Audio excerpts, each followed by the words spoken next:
The sound you never forget isn't the crash of a dropped tray. It's the snap of your own dignity. For Emma Vance, a 28-year-old waitress drowning in $90,000 of debt, that snap came at 8:17 p.m. on a Tuesday. It came in the form of 5 words of broken, mocking French. What she did next got her fired. But it also caught the attention of the man at the next table.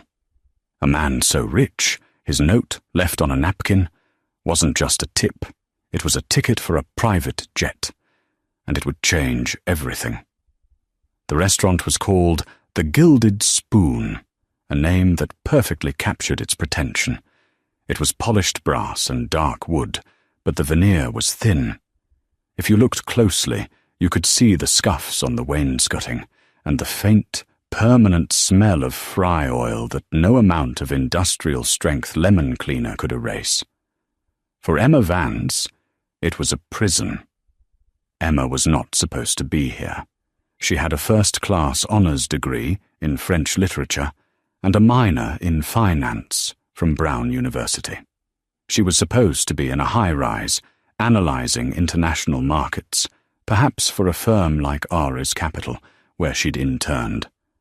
But that felt like another life. That life ended 2 years ago, when she'd flagged a series of creative accounting practices to her superiors. She'd been naive, thinking she was doing the right thing. Instead, she was quietly, surgically, removed, blacklisted. Now, her life was a repeating loop of 8-hour shifts, the sting of her manager Brian's insults, and the crushing, suffocating weight of debt. Her mother's failed clinic had left a mountain of obligations, added to her own suffocating student loans. Every 2.13 plus tips paycheck was a cruel joke. Vance, Table 4 needs a recut on their steak, and they're blaming you for the temperature, Brian hissed, snapping his fingers near her face. He was a man who peaked in high school and now wielded his laminated manager's badge like a royal scepter. "I don't cook the steak, Brian," Emma said, her voice flat, her eyes already scanning the 6 other tables in her section. "Don't care. Fix it. And smile. You look like your cat just died." She manufactured a smile. It felt like stretching cold plastic over her face. Her real self, the one who read Proust in the original French and could build complex financial models, was buried so deep she wasn't sure she could find her anymore. Her only ally in this purgatory was Mark, a graduate student working the bar. He saw the fire behind her exhaustion. "Don't let him get to you," Mark murmured, as she passed him to grab a water pitcher. "He's just mad his tie clip costs more than his car." "He's about to get me, though, Mark," she whispered back, the panic rising in her throat. "Rent is due Friday. I'm $200 short. Still, something will break your way, Emma. You're too smart for this place." "Smart doesn't pay the bills," she said, hoisting the heavy pitcher. "Smart got me into this mess." She moved back onto the floor. The restaurant was filling up. The demanding drone of diners, the clatter of silverware, the perpetual shh, shh, shh of the kitchen doors. And then, at 7:30 p.m., her 2 most important tables were seated, back to back. At table 7, a party of 4, 3 women in their 50s, draped in designer labels that screamed new money, and 1 man who looked profoundly bored. The clear leader was a woman with a severe blonde bob and a diamond necklace that looked heavy enough to be a weapon. Emma recognized her from the local society pages. Mrs. Eleanor Henderson. At table 9, a single diner, a man in his late 50s perhaps. He wore a simple, impeccably tailored navy blue blazer, but no tie. He was quiet, unassuming, and reading a physical copy of the Wall Street Journal. He ordered a sparkling water with lime and a simple grilled salmon, and then faded into the background. He seemed utterly unremarkable. His name, which Emma only glanced at when he'd made the reservation, was Dylan Edward. It meant nothing to her. The night wore on. Table 9, Mr. Edward, was a ghost. He ate, he read, he was perfectly polite, and required zero maintenance. Table 7, Mrs. Henderson, was a nightmare. "Waitress," she snapped, waving Emma over. "Not excuse me. Waitress." "Yes, ma'am." "This wine," Mrs. Henderson said, pointing at her half-full glass of $90 Cabernet. "It's turned. It's corked." Emma instinctively knew it wasn't. She'd opened it at the table. "I can bring the bottle back over, ma'am. Would you like me to decant it?" "Don't be ridiculous. I know a corked wine when I taste one. This is undrinkable. Take it away and bring me the other Cabernet, the Reserve."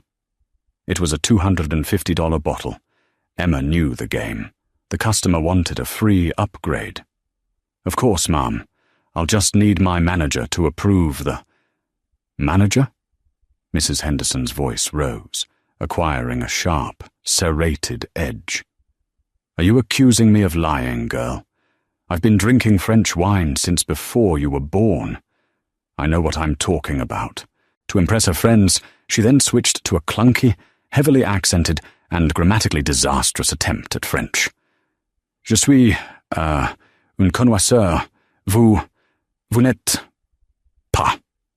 I am, a connoisseur. You are not." Emma's jaw tightened. She took a slow, deep breath. "I am not accusing you of anything, madam. I will get my manager." She fetched Brian, who, upon seeing the diamonds on Mrs. Henderson, immediately grovelled, apologised profusely to her, and comped the first bottle before bringing the new, more expensive one. He shot Emma a look that promised retribution later. Emma returned to her duties, her hands shaking with a mixture of anger and humiliation. The man at table 9, Mr. Edward, briefly looked up from his newspaper. His gaze wasn't pitying, it was analytical. He seemed to be observing the entire interaction like a chess master watching a novice play. Then he went back to his paper.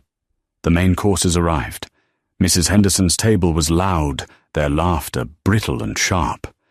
Emma was clearing their plates when Mrs. Henderson, emboldened by the expensive wine and her friends fawning, decided to escalate.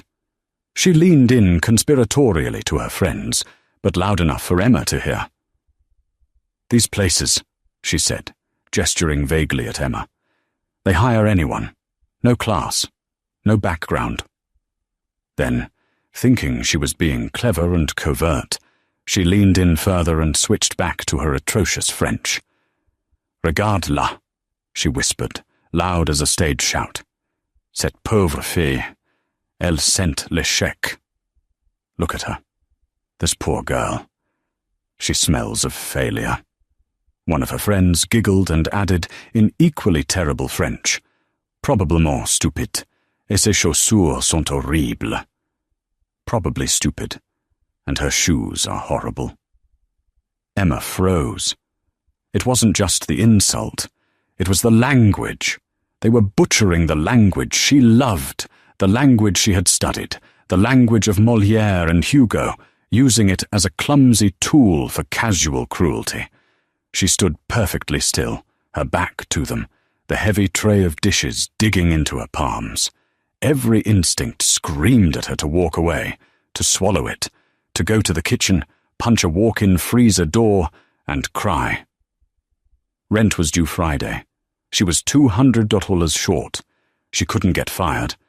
But the words, "sent l'échec," smells of failure, hit a nerve that had been rubbed raw for 2 years. They didn't just see a waitress.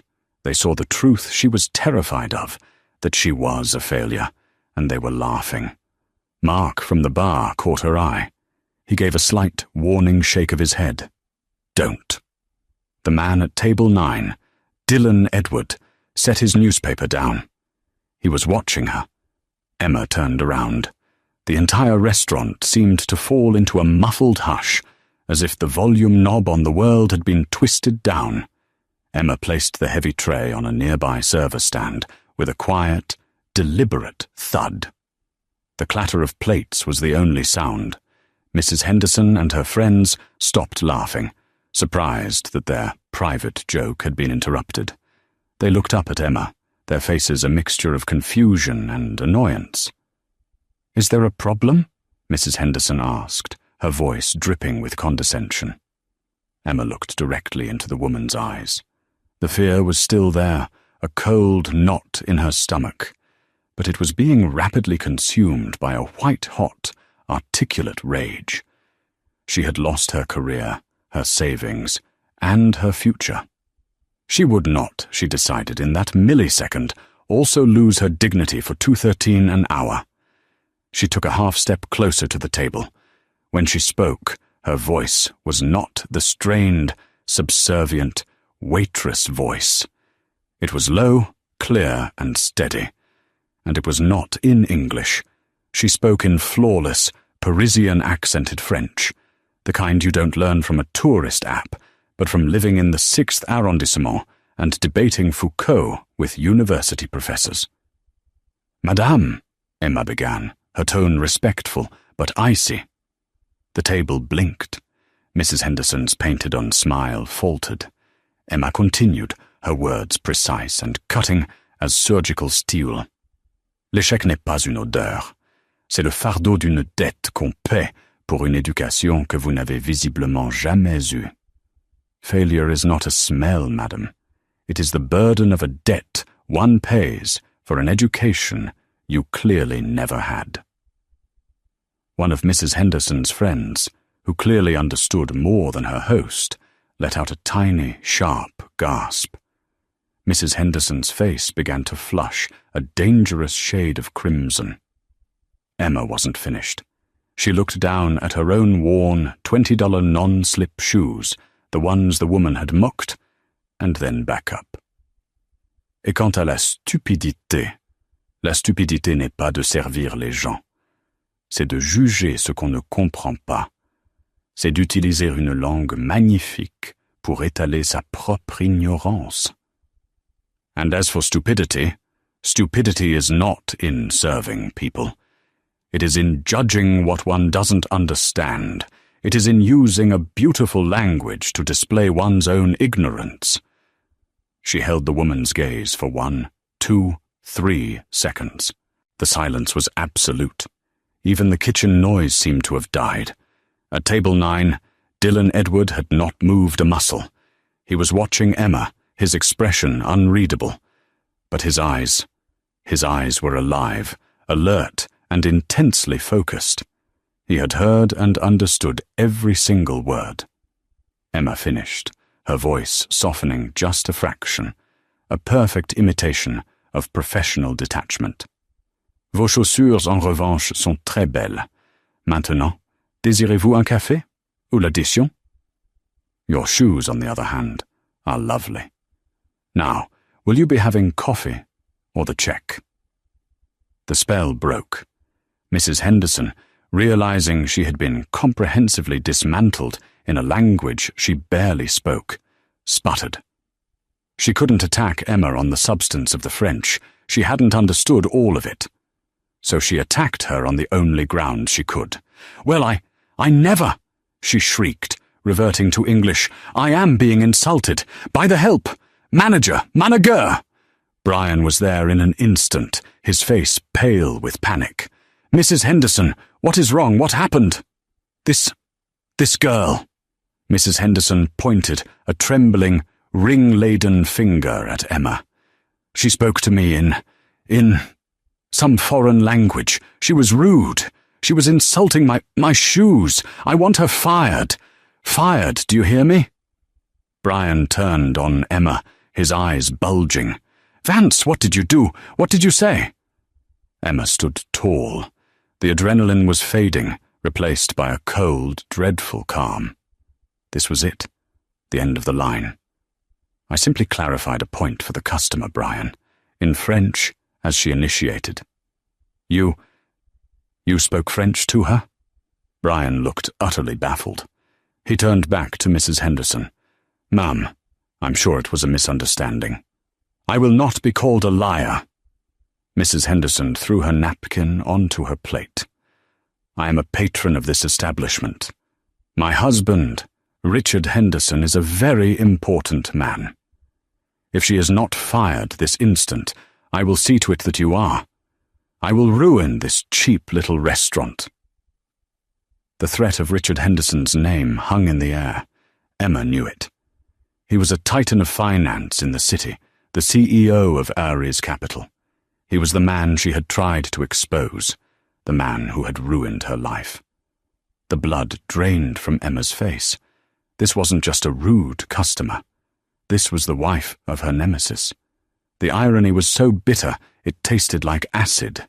Of all the restaurants in all the cities, she had to be serving Eleanor Henderson. Brian didn't need any more convincing.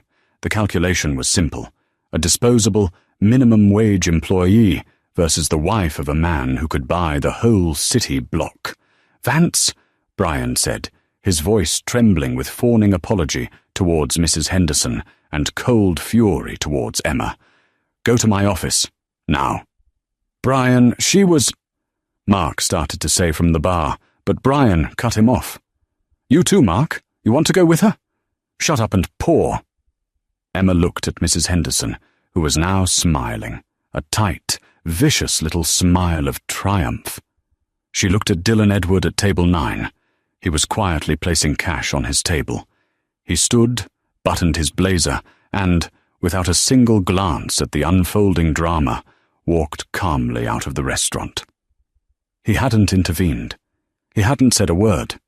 He just left. A strange final wave of disappointment washed over Emma. For a second, she thought that man, the one who understood, might have been an witness, an ally.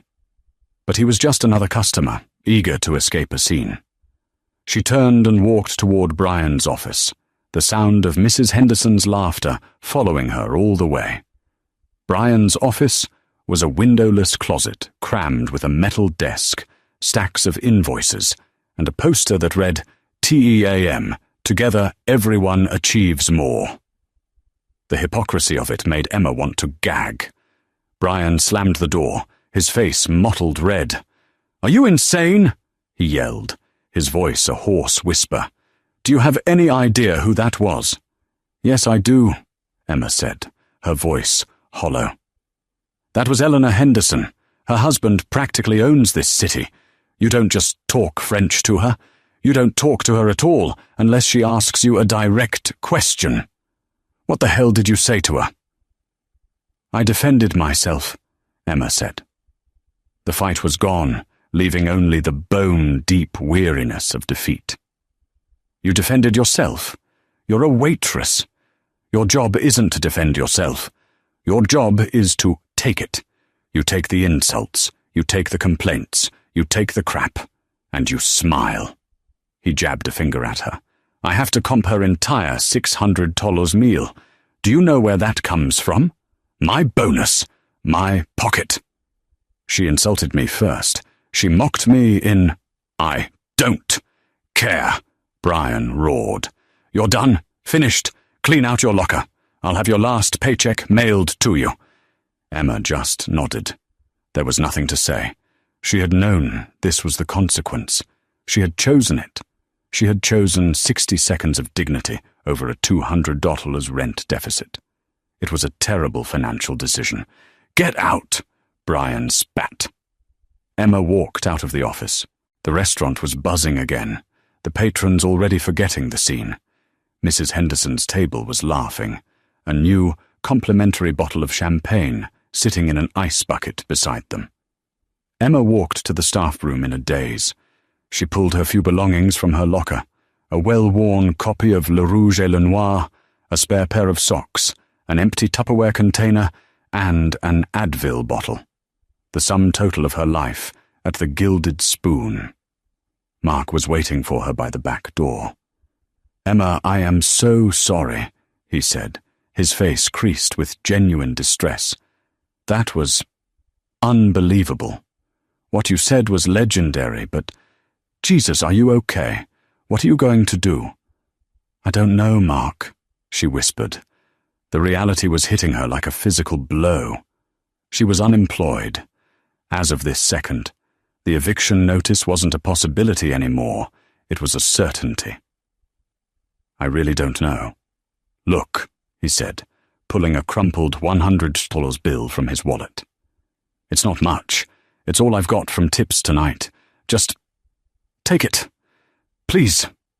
Tears sprang to Emma's eyes, hot and sudden. Mark, I can't. Shut up and take it. You do it for me. Go. Get out of this dump. She hugged him, a fierce, quick embrace, and took the money. Thank you. She pushed open the back door into the alley, the smell of garbage and stale beer hitting her. She took a deep breath of the cold night air, trying not to sob. She was a failure. Mrs. Henderson was right. She smelled of it. Then she remembered. My tips, she said, half to herself. I didn't clear my tables. Table 9, the quiet man. He's gone, Mark said. He left right in the middle of the fireworks. Don't worry, I'll clear it. I'll Venmo you whatever he left. No, it's fine. I'll do it. I'm not leaving my last tip. It was a point of pride, a stupid, meaningless point, but it was hers. She slipped back inside, avoiding Brian's line of sight, and grabbed a bus tray. She walked to table 9. The table was immaculate. He had refolded his napkin and placed it beside his empty water glass. On top of the signed credit card slip, there was a stack of cash. Emma's eyes widened. She counted it quickly. A $200 tip on an $80 bill. Wow, she breathed. At least the night wasn't a total financial catastrophe. But underneath the cash and the slip, there was something else. A thick, black envelope made of heavy cardstock. It was completely blank. Her heart hammered. This was weird. She looked around. No one was watching. She slipped the envelope into her apron pocket, collected the plates and the tip, and hurried back to the kitchen. She dropped the tray at the dish pit, stuffed the $100 from Mark and the $200 from Mr. Edward into her bra, the waitress's bank, and fled out the back door for the last time. She didn't stop walking until she was at the bus stop, 2 blocks away, under the flickering yellow light of a faulty street lamp. Her hands were shaking again, but this time from a different emotion. Curiosity? She pulled the black envelope out. It was heavy, expensive. She opened the unsealed flap. Inside there were 2 things. The first was a single plane ticket, or rather, a printout of a flight confirmation. It wasn't for a commercial airline. It listed a flight number, G6550, and 2 airport codes she recognized instantly. Depart, Teterboro, Teb, NJ, Hangar 7. Arrive, Le Bourget, LBJ, Paris departure, 8 a.m. tomorrow. The passenger name was blank, listed only as guest of J. Edward. Emma's blood ran cold. Teterboro was the private jet airport. Le Bourget was its Parisian equivalent. This was a ticket for a private jet. To Paris. Tomorrow. She fumbled for the second item. It was a business card, just as thick and black as the envelope. On one side, embossed in simple, elegant silver lettering, were 2 initials, J.T. On the back, a handwritten note. The handwriting was sharp, angular, and decisive. Miss Vance, I heard what you said. More importantly, I heard what you didn't say. Your French is excellent. Your integrity is better. I believe you are in the wrong job. I may have one that is more suitable. If you are half as brave as you are smart, you will be at Hangar 7 tomorrow at 8 a.m. Your rent problem will be the least of your concerns. Don't be late. J.T. Emma read the note once, twice, a third time, her rent problem. He had been sitting 1 table over. He couldn't possibly have heard her whisper to Mark at the bar. Could he? This is insane, she whispered to the empty street. This is crazy. Was this a joke? Was it a trap? Was Dylan Edward some kind of high-powered, eccentric creep? Human trafficking? An organ-harvesting ring? Her mind cycled through every terrifying possibility. But then she thought about the alternative. An eviction notice, moving back in with her aunt, the endless, crushing interviews at temp agencies where they would look at her 2-year employment gap and the black mark from Ori's capital and offer her $15 an hour to file papers. She looked at the note again. If you are half as brave as you are smart. It was a challenge. It was a gamble. It was, impossibly, a door opening just as another had been slammed in her face. The 24-hour bus hissed to a stop in front of her.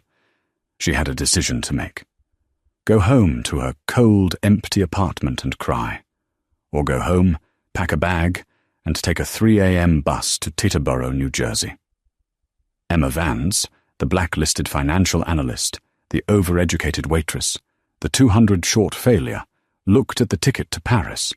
She got on the bus, but she wasn't heading home. She was heading to the Port Authority to catch the first bus to New Jersey. The pre-dawn light was a sickly grey, the colour of dirty dishwater. Emma hadn't slept. She'd spent 3 hours on a rattling New Jersey transit bus, her entire Paris wardrobe stuffed into the backpack she used to take to the restaurant. It contained 1 black blazer from her old Ori's capital days, 2 blouses, a pair of jeans, and her copy of Le Rouge et le Noir. It felt absurdly, dangerously inadequate. She'd spent the bus ride oscillating between wild hope and paralyzing terror. She had Googled Dylan Edward. The results had stolen her breath. He wasn't just rich, he was a ghost, a recluse. The founder and sole owner of Edward Industries, a private equity firm so vast and silent it was spoken of in whispers on financial news. He wasn't on social media. There were only 3 photos of him online, all grainy and at least a decade old. His net worth was estimated to be in the undisclosed billions. He was known as the Kingmaker, a man who bought and sold entire corporations, not with hostile takeovers but with quiet, strategic moves that no one saw coming until the ink was dry. He was not a creep. He was not a trafficker. He was, quite possibly, one of the most powerful men in the world. And he had been sitting at table 9, drinking sparkling water, watching her get fired. This realization didn't calm her. It terrified her even more. What did a man like that want with her? The note said, "I believe you are in the wrong job." What job did he have in mind? What if this was a test, and she had already failed it by showing up? The bus dumped her at a desolate intersection, a mile from the airport. She walked the rest of the way, the cold morning wind cutting through her thin jacket. Teterboro was not like a normal airport. There were no terminals, no crowds, no TSA lines. It was a sprawling campus of anonymous hangars and sleek glass-walled buildings called FBOs, fixed base operators. It was where billionaires parked their jets like cars. Hangar 7 was at the far end of the airfield. It was a massive, impossibly clean white structure, big enough to hold a football field. The silence was unnerving, broken only by the distant whine of a jet engine. She walked through the sliding glass doors of the attached FBO. The lobby was like a 5-star hotel, all leather and chrome, with a silent receptionist at a marble desk. Emma, with her backpack and her $20 shoes, felt like a stray dog in a palace. Can I help you?" the receptionist asked, her voice polite but skeptical. "I'm here to meet Mr. Edward," Emma said, her voice coming out as a squeak. "At Hangar 7, I'm his guest." The receptionist's entire demeanor changed. The skepticism vanished, replaced by a dazzling, professional smile. "Of course, Miss Vance. Mr. Edward is waiting for you on board. Please come right this way." Miss Vance. He had known her name. He hadn't just overheard her. He'd known who she was before he even walked into the restaurant. The note's rent problem comment wasn't a good guess. It was intelligence. The receptionist led her through a secure door directly onto the tarmac, and there it was. It wasn't just a jet. It was a Gulfstream G650IR, a $70 million miracle of aerodynamics, painted a sleek pearl white with a single silver T on the tail. It was bigger than her entire apartment. The air stairs were down. A pilot in a crisp uniform stood at the bottom. "Miss Vance, welcome. Right this way." Emma's heart was hammering so hard she could feel it in her teeth. She climbed the stairs, her backpack feeling heavier with every step. The interior was not flashy. It was the definition of quiet, terrifying wealth. Cream-colored leather, dark, polished wood, brushed platinum fixtures. It was silent, comfortable, and utterly sterile. Dylan Edward was sitting in one of the 4 large captain's chairs, reading. Not a newspaper this time, but a thick, bound report. He was dressed just as he had been last night, in a simple dark cashmere sweater and grey flannel trousers. He looked up as she entered. "Miss Vance, you're 5 minutes early. I appreciate that." His voice was calm, a gravelly baritone. He gestured to the seat opposite him. "Please, we're wheels up in 10. Emma sat down. The leather was so soft, it felt like sinking into a cloud. A flight attendant appeared, seemingly from nowhere. "Coffee, Miss Vance? We have a fresh ground Kenyan peaberry." "Oh, yes, thank you. Black, please." The attendant vanished. The cabin door was sealed with a pneumatic hiss. Emma gripped the armrests as the jet began to taxi, the movement so smooth it was almost imperceptible. Edward closed his report and looked at her. His eyes were pale blue, sharp and assessing. He wasn't smiling. "You're wondering why you're here," he said. It wasn't a question. Yes. The note. It was unexpected. I am a man who detests waste, Miss Vance. Waste of time, waste of money, and most of all, waste of talent. You, waiting tables at the Gilded Spoon, are a profound waste of talent. The coffee arrived in a delicate porcelain cup. Emma's hand was shaking so badly she didn't dare pick it up. "How did you know my name?" she asked. "How did you know about my rent? I make it my business to know things. I was at the Gilded Spoon to vet the property. The Henderson Family Trust has a stake in the real estate, and I'm considering a reorganization of their assets. I had my team do a background check on all employees of the establishments I visit. Standard procedure. So you read my file? Before last night?" "I did," Edward said. "Brown University, dual honors, Aries Capital, analyst, 2019-2021.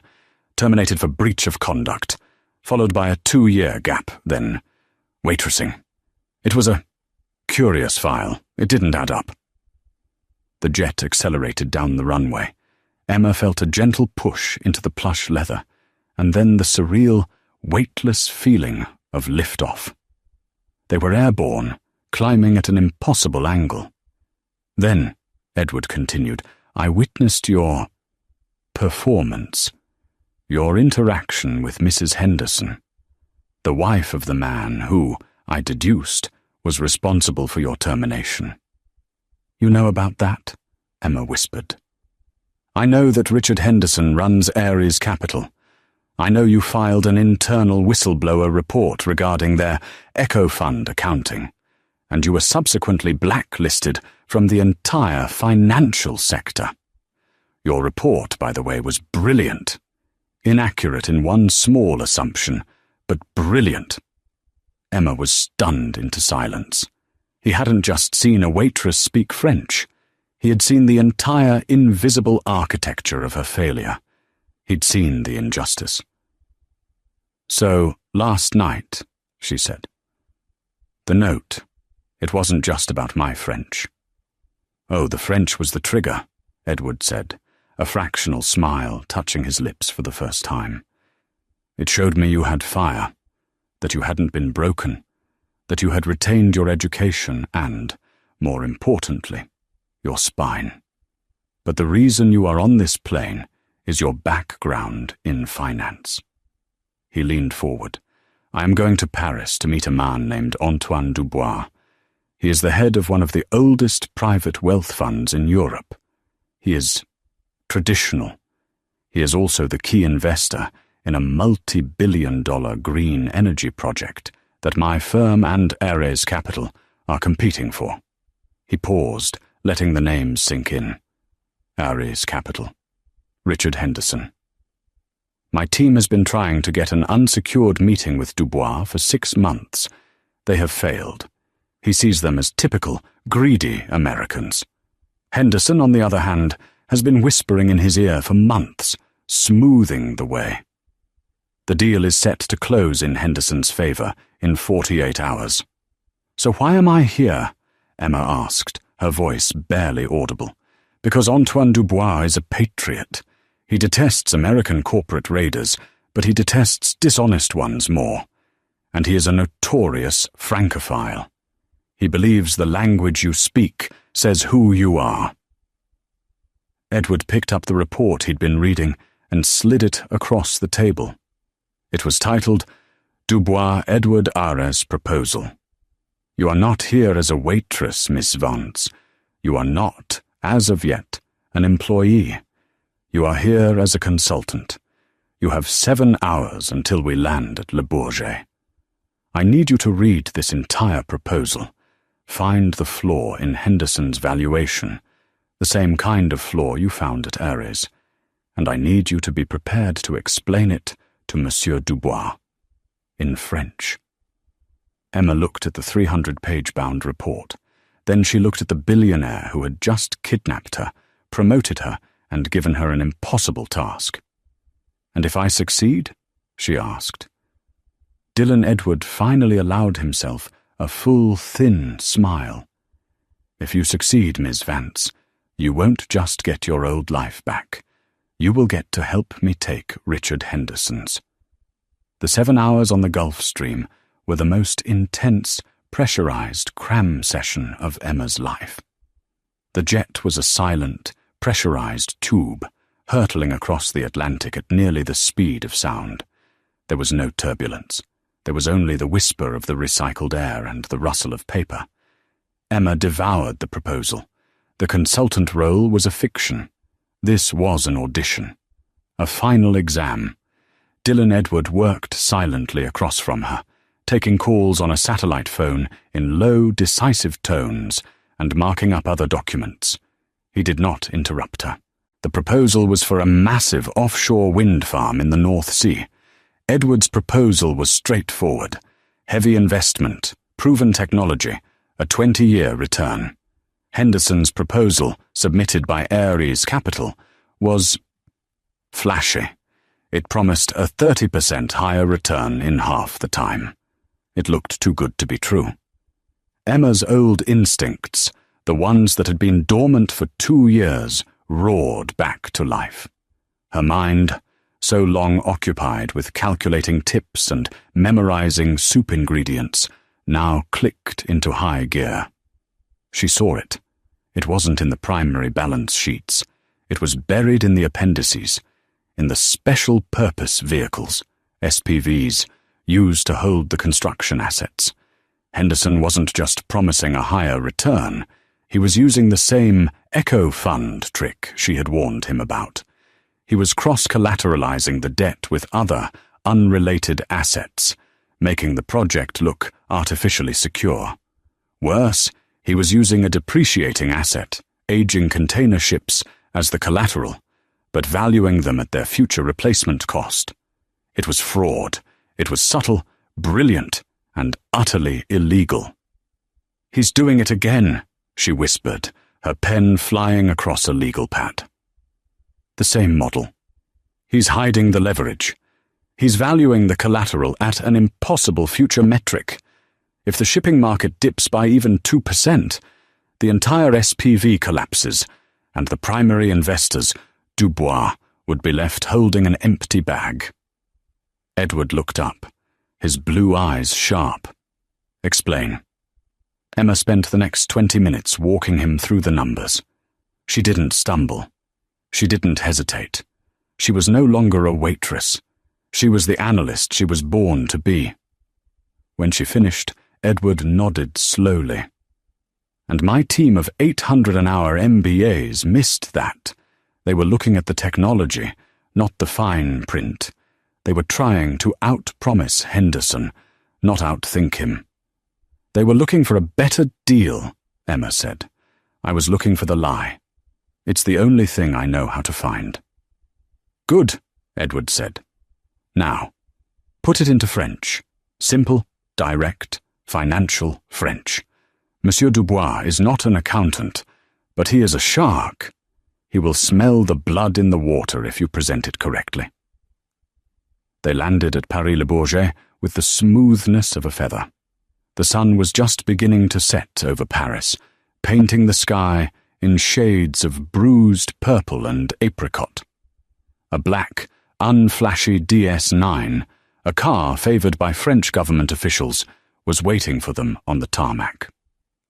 "One last thing, Miss Vance," Edward said, as they glided through the ancient, narrow streets of the first arrondissement. "Antoine Dubois is theatrical. He will test you. Do not be polite. Be correct." The car stopped outside a massive, unmarked wooden door on the Place Vendôme. It opened into a private courtyard, and then into a building that looked more like a museum than an office. They were escorted to a vast room on the top floor, with floor-to-ceiling windows overlooking the illuminated square. Monsieur Antoine Dubois stood with his back to them, staring out the window. He was a tall, thin man in his 70s, wearing a bespoke suit of such quality it seemed to hang on him by divine right. He turned, and Emma felt a jolt. He was severe, with a sharp nose, and eyes as dark and intelligent as a raven's. "Dillon," Dubois said, his voice a dry rustle. He did not extend a hand. He spoke in perfect accented English. "You are late, and you have brought a child."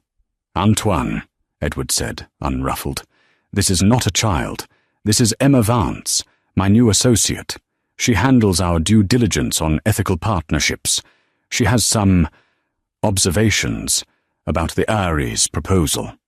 Dubois scoffed, a tiny, rude sound.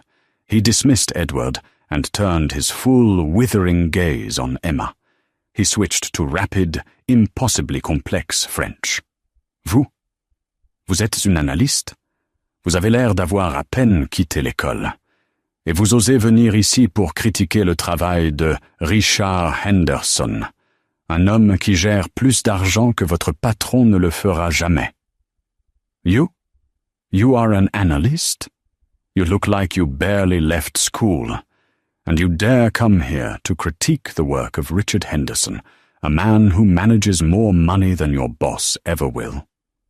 It was a test, a brutal, direct assault, the same way Mrs. Henderson had tested her, but with intellect instead of brute ignorance. Emma did not flinch. She did not apologize. She did not smile. She replied in the same formal, financial French she had been rehearsing. "Monsieur Dubois, l'âge de l'analyste n'a pas d'importance. Seuls les chiffres comptent, et les chiffres de Monsieur Henderson sont un mensonge. Mr. Dubois, the age of the analyst does not matter. Only the numbers matter, and Mr. Henderson's numbers are a lie." Dubois' eyebrows shot up. This was not the response he expected. "A lie?" he said, his voice dangerously soft. "Expliquez-vous." "Explain." For the next 10 minutes, Emma explained. She did not use a laptop. She did not use charts. She used only her words, her legal pad, and the sheer burning force of her conviction. She laid out the SPV. She identified the specific, misvalued assets. She showed him how the Echo Fund model worked, how it created phantom profits to lure investors, right before it collapsed. She pointed to the signature line on the Aries proposal. This is Richard Henderson's fraud, but it's not his signature. This is the work of his protégé, the man who designed the original Echo Fund. He's using the same blueprint." Dubois was silent, his dark eyes fixed on her. "You speak with authority," Dubois said, his tone shifting from hostile to curious. "How do you know this blueprint, Mademoiselle Vance? How do you know this is not just a rival's sour grapes?" This was the moment. The final card. "Because I am the analyst who wrote the whistleblower report on the first Echo Fund at Ares Capital 2 years ago," Emma said, her voice ringing with clarity. "I told Richard Henderson to his face that his model was fraudulent. He fired me and blacklisted me to silence me. But I kept my files." She reached into her backpack, past her copy of Le Rouge et le Noir, and pulled out a slim USB drive, the one she had kept hidden in her apartment for 2 years, the one that was her only proof. "This," she said, placing it gently on the polished 18th-century desk, "is the original report, the one that proves a pattern of securities fraud. He is not just lying to you about the North Sea project, monsieur. He is a predator, and you are his next mark." The room was deathly quiet. Dylan Edward had not said a word. He was watching Dubois. Antoine Dubois stared at the USB drive. Then he looked at Emma, truly seeing her for the first time. He saw the fire, the intelligence, and the unmistakable, unbreakable spine. He walked to his desk and pressed a button on his intercom. "Nathalie," he said, his voice calm, "veuillez annuler mon dîner et appeler notre équipe juridique. Immédiatement. Nous avons un problème avec Ares Capital." "Nathalie, please cancel my dinner and call our legal team. Immediately. We have a problem with Ares Capital." He turned back to Emma. A slow, thin smile spread across his face. It was the smile of a shark that had just seen a rival bleed. "Mademoiselle Vance," he said, switching back to English, "it seems I owe you an apology. And Mr. Edward, it seems I owe you a new partnership." He finally extended his hand, not to Edward, but to Emma. "Welcome to Paris," he said. The flight back to Teterboro was silent, but it was a different kind of silence. The pressurized tension of the trip over had evaporated, replaced by the electric hum of victory. Emma was exhausted, her adrenaline draining away, leaving a profound, bone-deep tiredness. She had been awake for nearly 48 hours. She had been fired, hired, and had just helped dismantle a multi-billion-dollar fraud. She must have dozed off because she awoke with a start to the gentle thud of the landing gear deploying. The lights of New Jersey were a glittering, familiar blanket below them. Dylan Edward was watching her, a folder resting on his lap. "You did well, Miss Vance," he said quietly, as the jet settled onto the runway. "We did well," Emma corrected, her voice still thick with sleep. You knew I had the files, didn't you? On the USB. I knew from your file that you were meticulous. I assumed you wouldn't fire the only bullet you had. I just provided the target." The jet taxied back to Hangar 7. It was just past 4 a.m. The FBO was silent and dark. "What happens now?" Emma asked, the mundane realities of her life beginning to flood back in. She was still unemployed.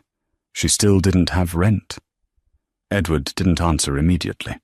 He waited until the engines spooled down and the cabin was completely silent. Then he slid the folder across the table. "This," he said.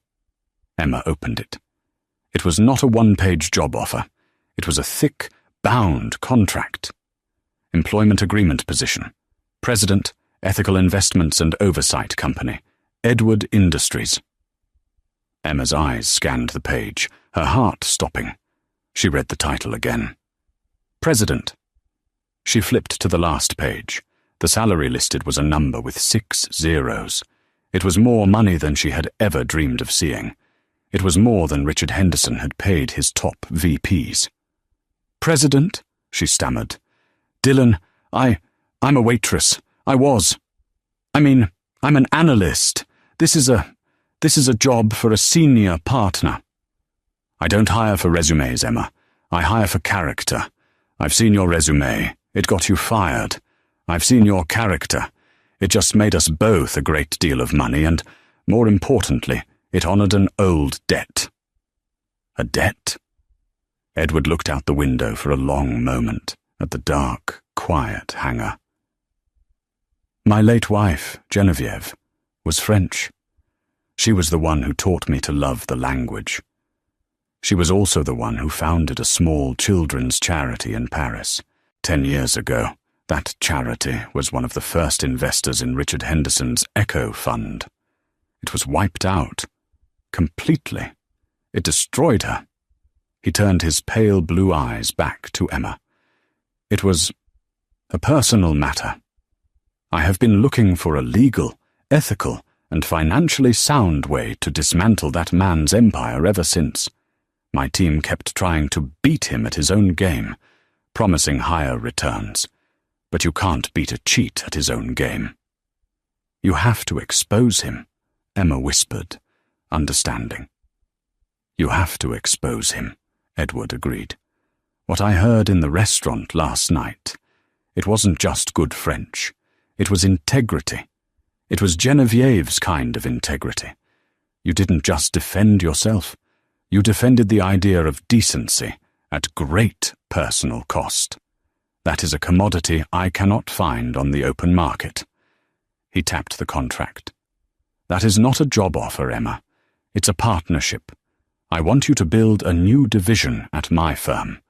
Your only job will be to do exactly what you just did in Paris, to find the lie, to vet our partners, our acquisitions, and our projects, not just for profit, but for ethics. You will have an unlimited budget and my full authority. You will answer only to me." Tears were streaming down Emma's face, silent and hot. She wasn't just getting a job. She wasn't just getting revenge. She was being seen. She was being validated. "There is one more thing," Edward said. He handed her a second, smaller envelope. Inside was a check. It was a cashier's check, made out to Emma Vance. "It's a signing bonus," he said, "for your rent problem, and for the $200 you were short." The check was for $250,000. Emma let out a sound that was half sob, half laugh. "And finally," Edward said, standing as the cabin door opened, "I took the liberty of retaining a law firm on your behalf. They will be filing a formal whistleblower complaint with the SEC this morning, using your evidence.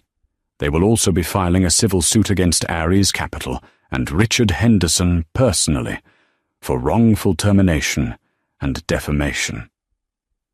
By the time he lands in Paris to find out he's lost the Dubois deal, he will find his assets frozen and a federal marshal waiting for him."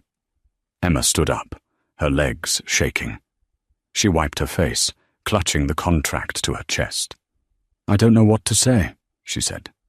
"Say yes," Edward said, a hint of a smile playing on his lips. "Yes," Emma said, her voice clear and strong. "Yes, thank you." "Good. My car will take you home. Get some sleep. You start Monday. We'll send a car." Emma nodded, completely numb. She walked down the air stairs, her old backpack in one hand, and a contract that would change her life in the other. The same driver from Paris was waiting, this time by a sleek, black Bentley. He opened the door for her. "Where to, Miss Vance?" Emma gave him her address. She settled into the plush leather, the car gliding silently out of Teterboro.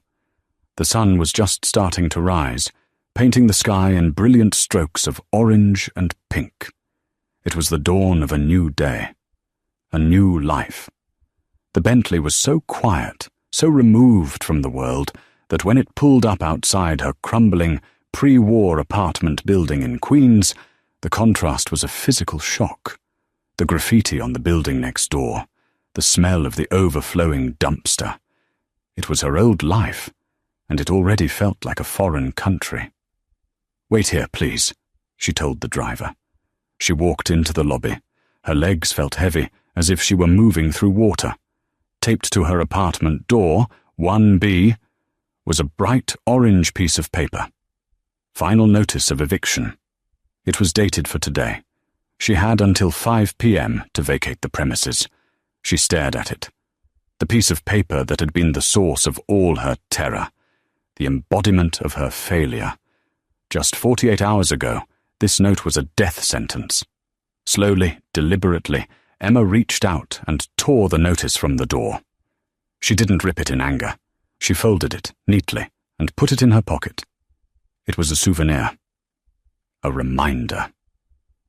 She unlocked her door, walked into her tiny, dark studio apartment. It was cold. The one window looked out onto a brick wall. Her copy of Le Rouge et le Noir was still on the nightstand, next to a stack of overdue bills. She walked to the window. She looked at the check in her hand. $250,000. She looked at the contract. President. She took a deep breath. She could pay off her student loans. Today. She could pay off her mother's clinic debt. Today. She could buy this entire, crumbling building if she wanted to. But she wouldn't. She walked out of the apartment, leaving the door unlocked. She left the overdue bills. She left the spare pair of socks. She left the empty Tupperware. She took only her book. She got back into the Bentley. "Change of plans, please," Emma said to the driver. Her voice was different, clearer. "Of course, Miss Vance. Where to?" "The Carlisle Hotel," she said, naming the most elegant, old-world hotel she knew. "I'd like to book a suite. And then, I need to go shopping." The driver met her eyes in the rearview mirror and smiled. "A pleasure, Miss Vance." As the car pulled away from the curb, Emma looked back at the apartment building one last time. She saw the bright orange eviction notice sticking out of the trash can where she'd thrown it. She wasn't that girl anymore. She wasn't the waitress. She wasn't the victim. Mrs. Henderson had been right about one thing. Emma Vance had been stupid. She'd been stupid to think that playing by the rules would save her. She'd been stupid to think her life was over. Dylan Edward had given her a ticket, but she had earned her wings. And as the Bentley crossed the bridge into Manhattan, the rising sun hit her face, and Emma Vance, the new president of ethical investments, finally smiled. Emma's story teaches us that your current situation is not your final destination. Sometimes, the moment you feel most invisible is when someone is watching most closely. Integrity is a currency richer than any bank account, and having the courage to speak your truth, even in a language others don't understand, can change your world in an instant. She didn't just get a new job, she got justice. What did you think of Emma's comeback? Have you ever had a moment where standing up for yourself, even when it was risky, paid off? Let us know your story in the comments below. If you were inspired by this journey, please give this video a like, share it with someone who needs to hear it, and don't forget to subscribe to our channel for more true life stories that will restore your faith in a world where good people can win.